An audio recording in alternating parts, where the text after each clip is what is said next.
Thank you very much, Miguel, and thank you very much for the invitation. It's very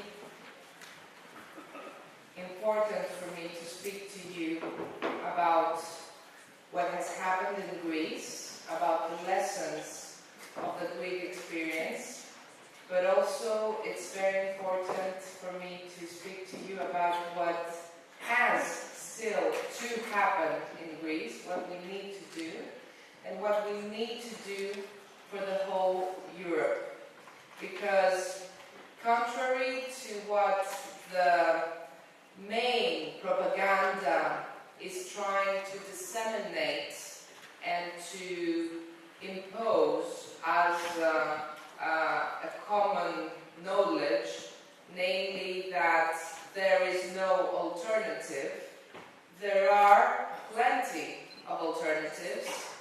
Those who serve this system know that there are alternatives for the people, and what they're really trying very hard to do is convince us, convince the people, convince this huge majority all over Europe and all over the world who is not ready to give up their lives and their rights and their dignity and their future, that they should give up.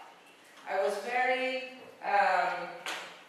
happy to hear the first intervention about this 99%, because I do believe that we need to have a common conscience that there is out there a large majority of the people, a large majority of human beings, a large majority which contains us. We are part of it.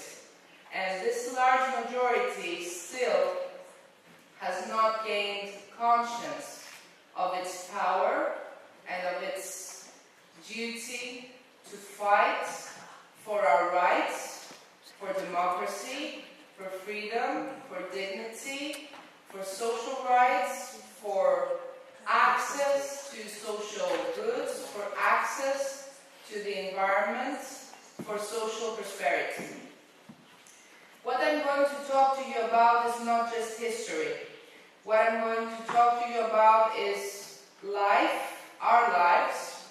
What I'm going to talk to you about is our future and how we are called upon to forge it. Forge it not according to the wills and the interests of a very, very small group of lobbies, of funds, of bankers, of so-called powerful people who want to impose themselves upon us, but forge it according to principles, according to values, according to rights and freedoms as conquered through the struggles of the people. You know what a struggle means, and we all know what the struggles for labor rights have meant for humanity. We know that if blood was not poured, we know that if people had not given their lives and their health and their corporal integrity, we wouldn't have had the recognition of those fundamental labor rights that are now universal. And yet, what has been happening in Greece during the last 7 years is a very systematic and strategic dismantling of those rights which were conquered through struggles and through human sacrifices. What has been happening in Greece during the last 7 years and 1 month actually, ever since May 2010, is a very systematic tearing down of whatever constitutes an acquis of rights and liberties. And with it, tearing down of democracy,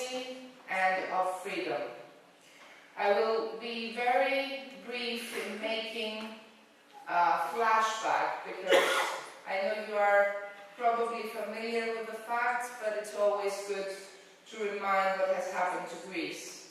Well, in 2010, after a large period throughout which the Greek governments were telling the people that the Greek economy is one of the strongest in the world, that the Greek banking system is one of the more immune in any kind of crisis. Well, in 2010, the Greek people were told suddenly just the opposite, that their economy is about to sink like the Titanic, that the country is about to go bankrupt, that they have been living beyond their means, which is a total lie, as I will have the opportunity to explain, and that now they need to make efforts, make sacrifices, sacrifice themselves in order to save Greece's economy. And what was decided to be Greece's salvation, Greece's bailout, as it was called, was an agreement between the Greek government and the European Commission, the European Central Bank, and the International Monetary Fund. And this agreement was called the Memorandum. And it basically asked that policies in Greece be determined by those three actors, the European Commission, the European Central Bank, and the International Monetary Fund, that they would dictate what laws should pass in Greece, that they would ask what taxes should be imposed upon the Greek people, that they would say which assets, which public assets should be privatized, and this agreement would then mean that Greece would take some money to repay its debts. Back in 2009, the Greek debt was less than 120%. Right now, the Greek debt is more than 180% of the GDP. What has happened ever since has been a total social genocide, a total destruction of the Greek population, with cuts in salaries, in pensions, in any kind of revenues, with a tsunami of taxes imposed upon the people, taxes over taxes over taxes, and with a very, very precipitated liquidation of the country's public assets. And we're not talking of superfluous, let's say, or luxury assets. We're talking about the basic instruments for the country's survival. We're talking about communications, we're talking about the energy, we're talking about ports, airports, public transportation, the public train company, anything which constitutes basic infrastructure for the country has been liquidated or sent for liquidation. The country and the people are facing misery. Around 30% of the population is jobless. We're talking about a 72% unemployment among young women and 60% unemployment among young men, and more than 300,000 people, based mainly scientists, but not only, emigrating because they could not find a job in Greece. More than 300,000 petty and medium enterprises have been shut down. People are being reported dying because they have been living without electricity for months or for years, and we have had an explosion of suicides because of the conditions of life imposed upon the people. We're talking about a total deficit in medicine, cancer patients not having access to their medicine, one nurse for every 40 patients in public hospitals, and children having to follow school without books, without heat, children fainting at schools, and total deterioration of the conditions of life for the people. This is the direct result of the measures imposed on the Greek population through the memorandum. It is a total disaster, a total catastrophe, and I have said it ever since 2012, it is a crime against humanity. It is an attempt to destroy a population by imposing unviable conditions of life. What the people did against this situation is what all of us should do. The people revolted. Back in 2011, there was a big social movement of the Greek indignados who conquered the squares of Athens and the whole country, claiming their lives, their dignity, their rights back, claiming democracy back, and making a very central claim having to do precisely with the debt for which they were being asked to give up their lives.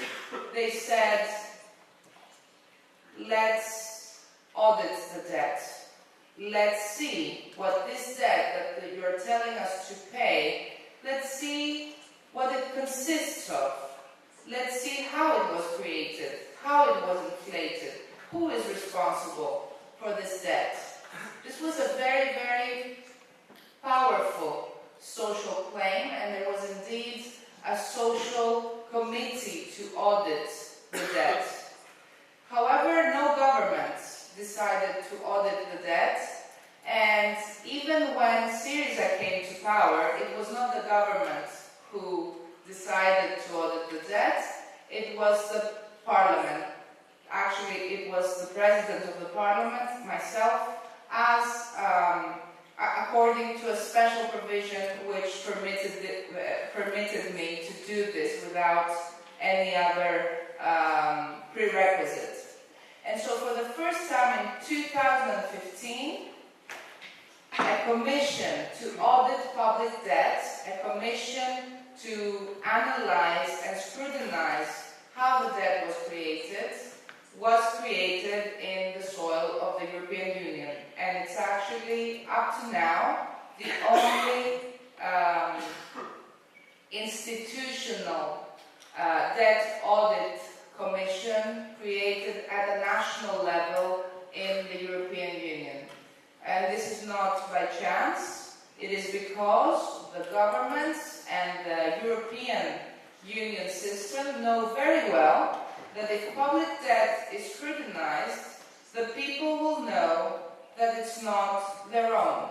It's not the debt of the people. It was not created by public spending for the people. It was not created by money spent for social purposes. Rather, it was money which has been accumulated through illegal practices, through unconstitutional procedures, in order to play other players' games. What our commission, the commission created in Greece, showed, and I have to wholeheartedly thank Eric Toussaint, who accepted to become the scientific coordinator of this committee and to supervise the scientific work of the committee.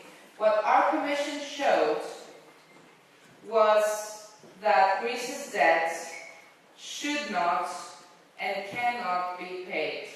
It cannot be paid because paying it will mean killing the society. It is not sustainable, and it should not be paid because it is not legal. It does not correspond to legal spending. The Commission worked for 2.5 months very, very intensively. It worked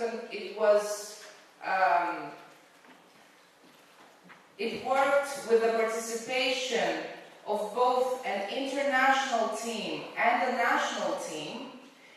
It worked with the participation of the society. It was open to citizens to come to Parliament and participate. And it worked publicly, its sessions being transmitted through the Parliament's TV channel. And indeed, it was a commission which gave the people very strong arguments, very strong tools to refute the debt and to liberate themselves from the memorandum regime. The memorandum regime is not just an economic program, as they want to say. The memorandum regime is a totalitarian regime which is imposing upon the people an undemocratic governance. This has been shown ever since 2010, whereby all laws passed in the Greek Parliament and corresponding to the memorandum are not forged in the Parliament. They come from the creditors. They are not deliberated upon in the Parliament. They are brought in with extra urgent procedures. Sometimes you have 1,000 pages to be deliberated and voted upon in less than 24 hours. Last year, the government brought 7,500 pages of legislation to be voted upon, and they voted it in 24 hours.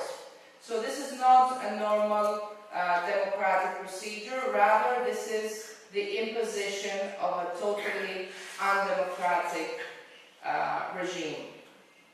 What happened during the 2015 events is not a defeat, and I want to be very, very precise in that. It was not a defeat, it was a treason. In June 2015, the Greek committee, the parliamentary committee to audit the Debt Truth Committee, issued its preliminary report, which showed that all those 5 years, from 2010 to 2015, what the European Union system and the IMF system had been saving was not the Greek people, but rather the German and the French banks. They sacrificed the people in order to save the German and the French banks, in order not to cause damage to the German and the French banks. And subsequently, they also saved the Greek banks, the Greek private banks, sacrificing the Greek people for the second time. The Greek debt had been unsustainable ever since 2010, and the creditors knew this. They knew that the debt had to be abolished according to their own statutes, according to the IMF statutes, and yet they decided to conceal this fact. They decided to change their statutes and vote for saving German and French banks, which at the time had been holding some dozens of billions in Greek state bonds. If the Greek debt had been haircut, if the Greek debt had been abolished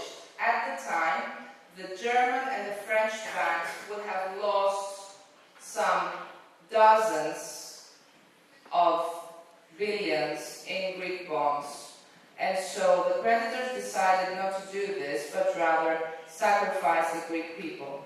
In 2015, this was shown officially through a parliamentary committee report, through the Debt Truth Committee report. At the time, the creditors were asking for Greece to surrender even more public assets, give up more labor rights, give up more democratic procedures, and basically do as they say. The Greek government had at its disposal, at the time, the preliminary finding of the Greek Debt Truth Committee. And what do you think the government did with that report? What do you think? Nothing. Nothing. They did nothing. They didn't use it. They didn't put it on the negotiation table. And they didn't put it on the negotiation table at any time, either before the referendum or after the referendum. The Greek people, at the referendum of the 5th of July of 2015, voted a glorious no. They said no to enslavement. They said no to bending their dignity. They said no to surrendering their country, democracy, their liberty, their rights to the creditors. They said no. And yet, this no was not respected. There was a coup in Greece.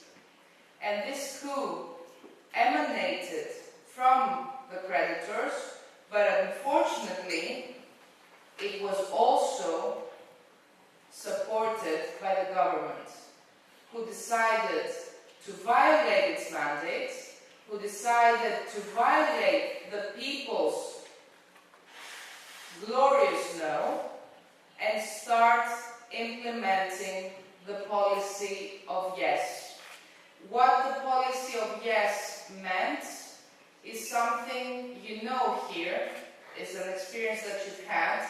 It's a procedure of facilitating giving up people's homes for debt, giving up the country's banks for nothing, giving up the country's assets for nothing, and accepting to legislate whatever the creditors would ask for as long as they want. Back then, there was literature that was saying that, well, the debt issue will be discussed very soon. The first milestone was October 2015, then it was December 2015, then it was 2016 after the first evaluation, then it was November 2016, then it was 2017, and now they're talking about 2018. The truth is that back in 2015, the people were betrayed because the government accepted not to question the debt. They accepted not to question the memorandum regime. They accepted to surrender the people's liberties in order to remain in power for a little more. And they dismantled the parliament and they provoked unconstitutional elections in order to get rid of all of us, who were still saying that the people's no is valid and the people's no should be respected. Now, we're here 2 years after that, and I know there's a lot of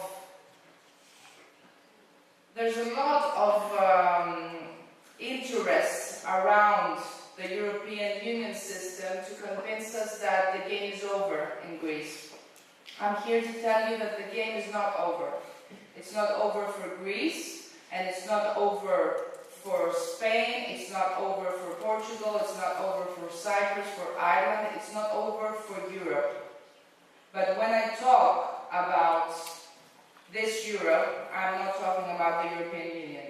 I'm talking about the people, I'm talking about the citizens, who must now, more than ever, give the struggle and claim what is being deployed around Europe is a scheme to convince us that you're better off not struggling. You'll be better. You're better off not claiming because you'll be punished. You're better off not trying because you will fail. Well, this is not true. This is not true, and we need to do something about it. So what are the alternatives? To me, and not just to me, to a very large range of people, social movements, entities, there is a fundamental right, but also a fundamental obligation to resist, a fundamental obligation to disobey, a fundamental obligation to make out of this disobedience a very, very large movement of the people who will claim what is their own. The countries do not belong to narrow interests. The countries do not belong to banks. Countries and the world belong to their people. And the people need to claim what is their own, because there is, at this point, a very harsh and very determined scheme from the other side to eliminate the people, to marginalize the people, and to proceed with policies irrespective of the people. What Eric Toussaint said in his speech about the European Union disrespecting the outcome of referenda all around Europe is very indicative of a political thesis which goes against democracy. It's the thesis which says that people don't matter. It's the thesis which says elections don't matter. It's the thesis which says we know better because we're technocrats and we will tell you how best you will live your life. Well, I think we're at the point where we need to revolt. We're at a point where we need to say that this is enough, that enough is enough. And I will give you 3 examples of disobedience. I don't know how much time I have. 3 examples of disobedience that we are participating in Greece. Last year I took the initiative together with people and movements to form a new party called the Course to Freedom. And with this party, but also outside this party, our main goal is to create a coalition for disobedience, a coalition which will tear down this new totalitarianism which constitutes the European Union and the European banking system. Because people's lives cannot be reigned by banks, people's lives cannot be reigned by fiscal or financial interests. People's lives should be reigned according to their lives, according to their rights, according to their liberties. Now, our first example of disobedience is what we did with the Truth Committee on Public Debt, because I don't know whether you would also imagine that, but it is true. The Greek government not only did nothing with the committee's report, but after the elections of September 2015, they decided to do something in order to get rid of the committee and of the report. And they issued a decree to say that was a President of Parliament decree saying that the committee's works are finished. And I guess we haven't had that, not even during the dictatorship. An institution finishing the scientific works of the committee before the committee has finished its works, because the committee had issued 2 preliminary reports, but was commencing the stage of its subsequent works. The committee decided to disobey. We decided that we would not respect the finishing of our works. And in March 2016, we met in Brussels, and we decided to continue the works of the committee, continue auditing the debt, continue scrutinizing the measures which are taken in order to repay the debt as an association. And we created the Debt Truth Committee as a citizens association with the same synthesis as our first committee, and also open to the people in order to participate. And indeed, we have had our first international meeting in Athens in November 2016. We have had a public event in April, and we're now preparing for our next meeting in Greece, probably in September 2017. Because the issue of the debt is an issue of the people. It's the people who are called upon to pay this illegal debt, and it's the people who have the right to question the debt and to refuse to pay the debt. And the people have with them the preliminary reports of the committee. The people also have to mobilize themselves in order for these reports to be used, whether the Greek government wants it or not, whether the European Central Bank or the European Commission wants it or not, whether the IMF wants it or not.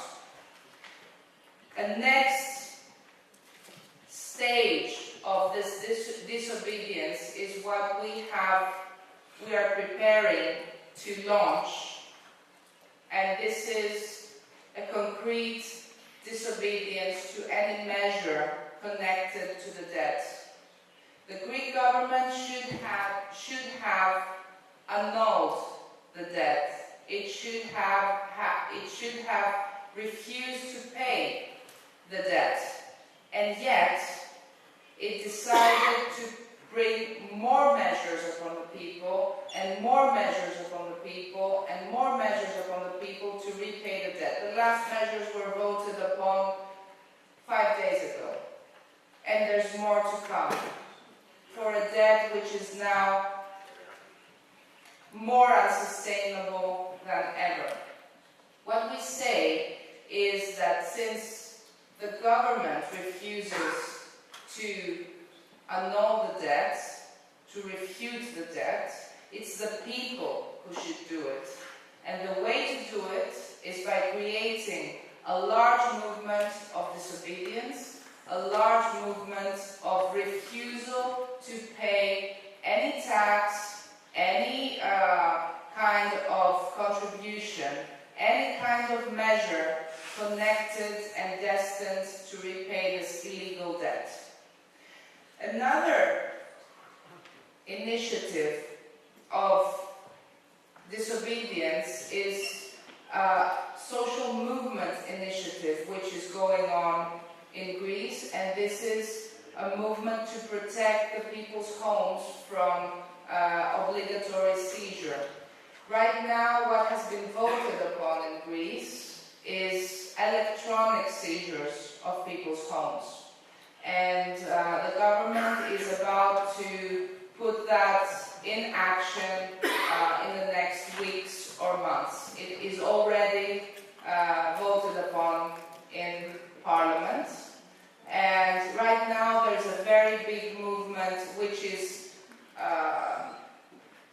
annulling seizures in courts. We go there and we prevent for people's homes to be confiscated with our bodies, with our presence. When this goes into the electronic confiscations and electronic seizures, this movement will need to have more and new ways to intervene, and taking into account the experience that you have had here, I think it's very important to exchange experience and know-how. Let me now talk to you about a third way to disobey. It's not what you probably may imagine, but it is a very, very important initiative that we took some 10 months ago. And that is an initiative to intervene for justice. What has happened in Greece is largely connected to the fact that justice was never done in Greece for major cases of corruption, major cases of government corruption connected to accumulating debt, major cases of corruption connected to international or foreign firms, the Siemens scandal, the Siemens company scandal, which corrupted governments and opposition parties for decades, is one of the most grave cases of corruption, connected also to Greece's over-indebtment. But corruption also has other faces, other aspects, for which we decided to create an entity to intervene in justice and ask for what the government is not asking.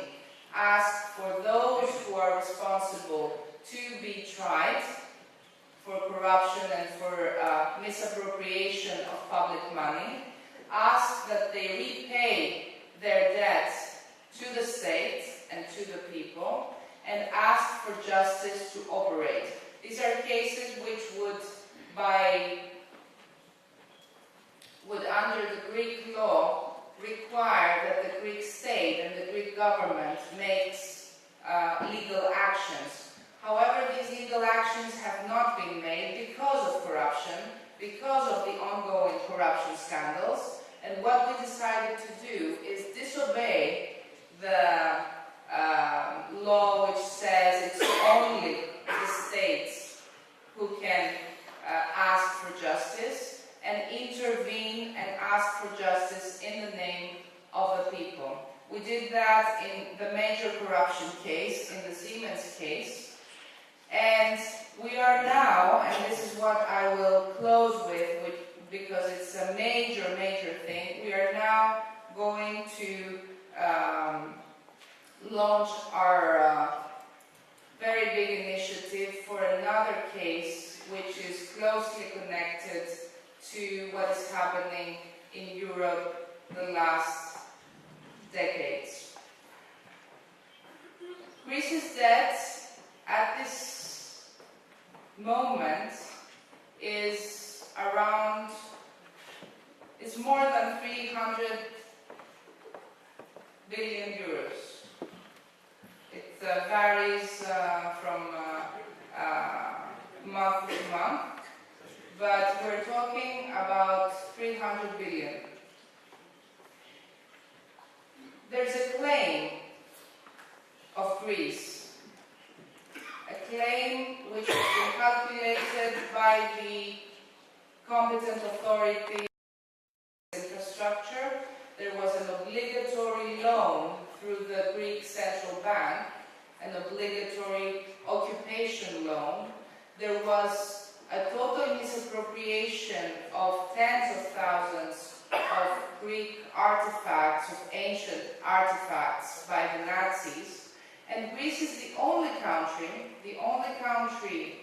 which fought the Germans, with which the German state has not yet signed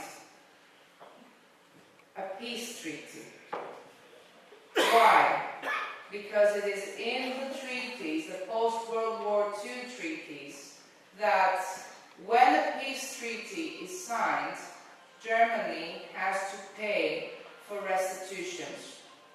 Germany refuses to pay for restitutions to Greece, and this is why it's not signing a peace treaty. And this is why it's not paying a debt which is even higher. It's 341 billion euros. It's higher than Greece's public debt, supposed public debt.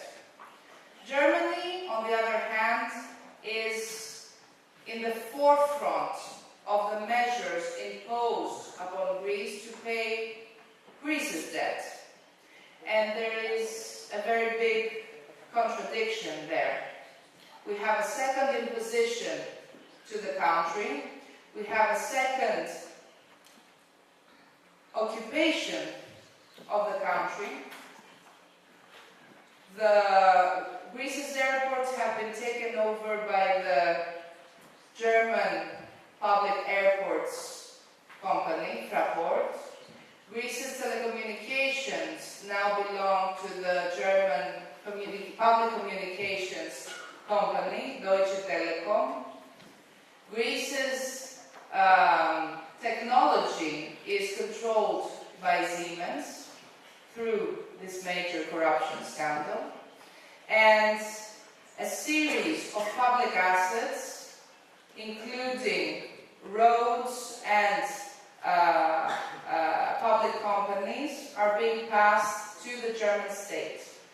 There's a very, very big contradiction, and there's a very big duty there. There's a duty, on the one hand, for Germany to pay this debt, which is not prescribed, and there's a duty for the Greek people to claim this debt. There's a duty for the Greek government to also claim this debt, but you can imagine what the Greek government has done. Can you? Nothing. 5 days ago, last Saturday, there was a commemoration in the village of Distomo. In Distomo, there was one of the biggest slaughters during the Nazi occupation. 228 people were killed with the most atrocious ways. Babies, mothers, children, old people. Distomo is the only village for which there is a judicial court decision, which says that Germany should pay. Do you know when it became irrevocable? Back in 2000, 17 years ago. And Germany is not paying the village. And the Greek government is not obliging Germany to pay because it's not signing for the obligatory execution of this court judgment. Well, 5 days ago, I stood before the German ambassador in Distomo. He had come to depose a wreath with the German flag upon the victims' memorial. And I told him that you don't have the right to do this because you haven't paid the restitutions. You need to pay, you have to pay the restitutions. You have to compensate for your crimes. This is now a big issue in Greece, the biggest issue, ever since that fact, ever since 5 days ago. And the German Ministry of Foreign Affairs is saying, well, we recognize our crimes, we recognize our guilt, we understand that you're sorry, even though 70 years have passed, but we have to tell you that it's an issue which is morally open but legally closed.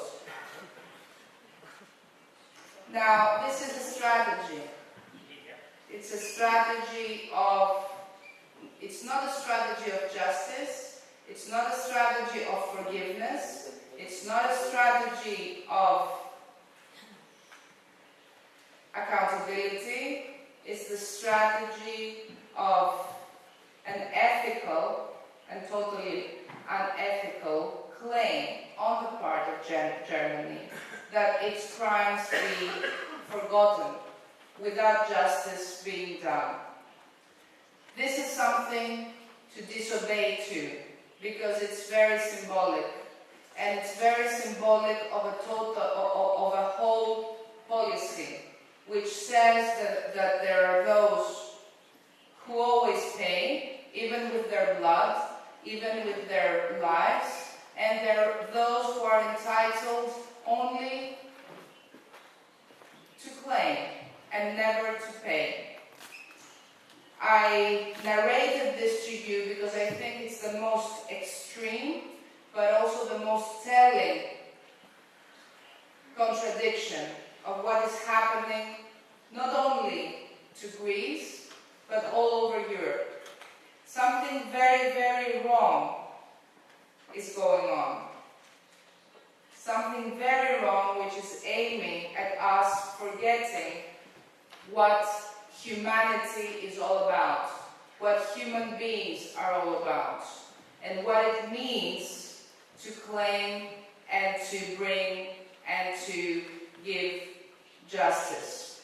Our initiative of these days, which goes back to initiatives of former years, together with the Dead Truth Committee back in the Parliament, we had a committee for the reparations of the German, for the German reparations to Greece. Our initiative is to claim justice for the Second World War crimes of the German state. These are state crimes, these are crimes connected to a policy, and there is a state which is bound to pay. And it's the same state which at this point is eliminating my country and my people. And this is something that I cannot shut up about. And this is something that I ask you to speak about and support our initiative in Greece, because our struggle is yours. It's not about one people against the other. It's about all people against oppression. Thank you.